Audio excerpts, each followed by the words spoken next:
காராமணி அறுவடை பண்ணிக்கிறேன். இதை பார்த்து லைக் பண்ணி சப்ஸ்கிரைப் பண்ணுங்கள், கமெண்ட் பண்ணுங்கள். பாருங்கள் எவ்வளோ கொத்தாக காய்ச்சிருக்கு.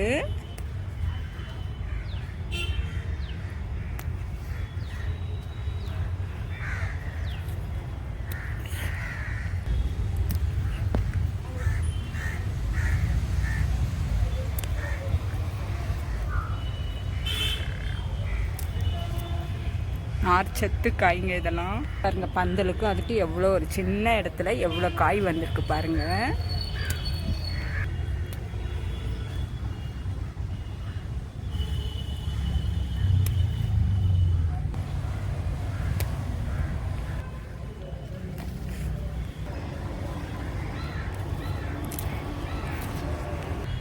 இதை எடுத்துக்கலாம்.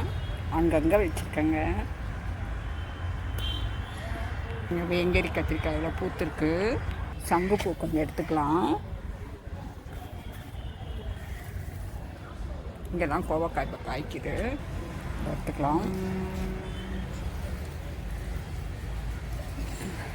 இங்கங்கே இருக்கோங்க சங்குப்பூ. இதை பாருங்கள், கோவக்காய் எடுத்துக்கலாம்.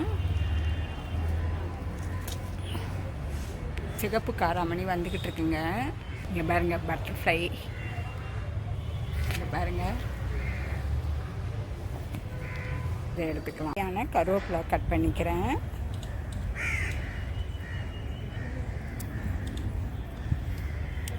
இந்த பாருங்கள் கட் பண்ணி விட்டங்க, துளிர் வருது பாருங்கள். இங்கே இப்போ வந்துக்கிட்டு கட் பண்ணி விட்டது. காராமணி எடுத்துக்கலாம். எவ்வளோ நீட்டாக இருப்பேன். சிகப்பு காராமணி இதையும் கட் பண்ணிக்கலாம். தலையிலேருந்து கால் வரைக்கும் ரொம்ப நல்லதுங்க. இது நம்ம ரசம் வச்சுக்கலாங்க. தைராய்டுக்கெலாம் ரொம்ப நல்லது. பாருங்கள், உருட்டு பிரண்டை கட் பண்ணிக்கலாம். பிரண்டெல்லாம் காலுக்கு ரொம்ப நல்லதுங்க. எடுத்திருக்கேன். இலை பிரண்டை எடுத்துக்கலாங்க. இது வந்து பாருங்கள், ஒரு 2 போட்டாவே போதுங்க. அதனால் இந்த இலை பிரண்டை எடுத்துக்கலாம். பிரண்டை துவையலுக்கு புளிக்கு பதில் இதை போட்டுக்கலாங்க. பாருங்கள், நான் எவ்வளோ ஒரு சின்ன ஒரு இதில் தாங்க வச்சுருக்கேன். அதுலேருந்து எடுத்துடுங்க. சிகப்பு வெண்டை பூத்துருக்கு இப்போ தான்.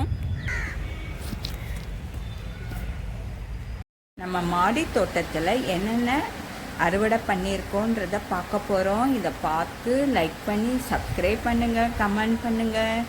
இன்றைக்கி பார்த்திங்கன்னா காராமணிங்க சிகப்பு பச்சை கிடச்சிருக்குங்க. குட்டை காராமணி, அது தவிர நீட்டு காராமணி கிடச்சிருக்கு. கோவக்காய் கிடச்சிருக்குங்க. அது தவிர எனக்கு வேண்டிய கருவேப்பிலை எடுத்துகிட்டு வந்திருக்கேன். தூதுவளை கிடச்சிருக்கு. தலையிலேருந்து கால் வரைக்கும் ரொம்ப நல்லதுங்க. அது எடுத்துகிட்டு வந்திருக்கேன். அப்புறம் இலைப்பரண்டை, உருட்டு பரண்டை, இலைப்பரண்டை எடுத்துகிட்டு வந்திருக்கேன். புளிக்கு பதில் நம்ம இதை அரைச்சி சாப்பிட்லாங்க. கால் வலி இருக்கிறவங்களுக்கு ரொம்ப நல்லதுங்க. பாருங்கள், நம்ம எவ்வளோ சந்தோஷமாக இருக்குது. நம்ம வீட்டு காயின்றப்போ நீங்களும் இந்த மாதிரி தாராளமாக வளர்த்து சாப்பிட்டு ஃப்ரெஷ்ஷாக இருக்கலாங்க. காசு இல்லாமையே நான் தோட்டத்தை ஆரம்பிக்கலாங்க. இதுக்கு ஸோ என் வீட்டில் இருக்க பொருளே போதும். எந்த வகை ரசாயன பொருளாமல் பண்ணுதுங்க. ஃப்ரெஷ்ஷாக சாப்பிட்றோம், ஹெல்த்தியாக சாப்பிட்றோம், டேஸ்ட்டாக சாப்பிட்றோங்க. தேங்க்யூ.